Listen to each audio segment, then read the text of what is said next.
안녕하십니까, 알림이 황희두입니다. 오늘 새벽 이런 단독 보도가 나왔습니다. 윤석열 장모의 말도 안 되는 상황 때문인데요. 쉽게 말해 경기 성남 도촌동 땅 관련 세금을 취소해달라는 소송을 최은순 씨가 구청을 상대로 제기했는데 거기서 이겼다는 겁니다. 이길 수 있었던 이유는 구청에서 과세 근거를 재판부에 제출하지 않았기 때문이라는데요. 법조계에선 이례적이란 평가가 나오고 있죠. 성남중앙구청에선 최은순 씨에게 과징금 27억 원가량 그리고 취득세 등 세금 1억 5천만 원을 부과했습니다. 그런데 이에 대해서 최은순 씨는 취소 청구를 했지만 기각이 되자 중원구청을 상대로 불복 소송을 제기한 거고요. 이후로 중원구청이 패소를 했는데 그 이유가 앞서 말씀드렸듯이 과세 근거를 안 냈기 때문이란 겁니다. 이에 대해 법조계에서도 당연히 뒷말이 나오고 있죠. 이후로 중원구청에선 소송이 진행 중이라 답을 드릴 수 없다, 항소를 검토 중이다 라고만 말했다고 하는데 이런 게 불공정 끝판왕이라는 거고요. 윤석열 장모가 아니었더라도 이런 흐름이 진행이 가능했을까요? 아무튼 윤석열 장모는 도촌동 땅 명의신탁 사건과 관련해서 부동산 실명제 위반, 사문서 위조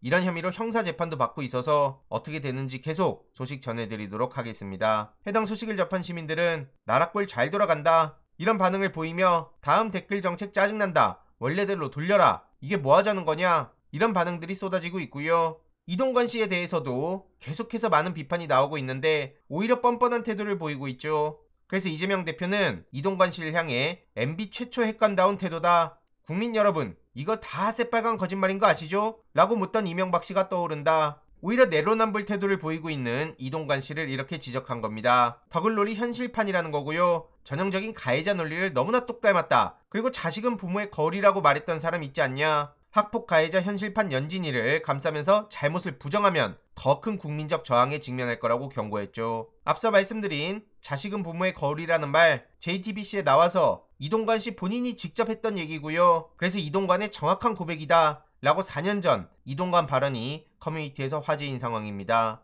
어쨌든 박지원 전 원장도 무리하게 임명을 강행할 시 더글로리 2다 라고 비판하고 나섰고요. 과거 MBC 스트레이트 취재가 다시 주목을 받고 있습니다. 이렇게 끔찍한 짓을 저질렀던 이동관 아들이 마치 아무 잘못이 없었다는 듯이 이동관 씨가 물타기를 하고 있는데 거기에 절대 그냥 넘어가선 안 되고요. 국민 절반 이상이 이동관 방통위원장 설에 언론 장악 의도다, 잘못된 인사다 라고 비판하고 있습니다. 그럼에도 불구하고 사실상 이동관은 확정됐다는 소식이 전해지고 있는데 지명 시기를 고심할 게 아니라 빨리 사과하고 물러야 되는 거 아닐까요? 아무튼 어떤 깡다구로 저렇게 버티고 있는지 모르겠지만 이게 다 부메랑이 돼서 돌아올 겁니다. 특히 지금은 총선을 앞둔 상황에 국민의힘 내부에서도 리스크를 최대한 줄이려는 모습이 보이는데요. 김기현 지도부에 입성하는 건 메리트가 없다는 평가가 국민의힘 내부에서도 나오고 있습니다. 그 이유가 뭐겠습니까? 결국 지금 대통령실이 모든 걸 좌우하고 있는데 오죽하면 현역 의원들도 용산에서 자기 지역에 올까봐 긴장하고 있다는 얘기가 나오지 않습니까? 강승규, 이진복은 웬 말입니까? 그러면서 여기서 나오는 이름이 바로 또 안철수 씨입니다. 윤심 공천의 가늠자로 떠오른다는 건데요. 현재 안철수 의원은 경기 성남 분당갑을 지역구로 두고 있는데 그의 거치가 가늠자가 된다는 의미입니다.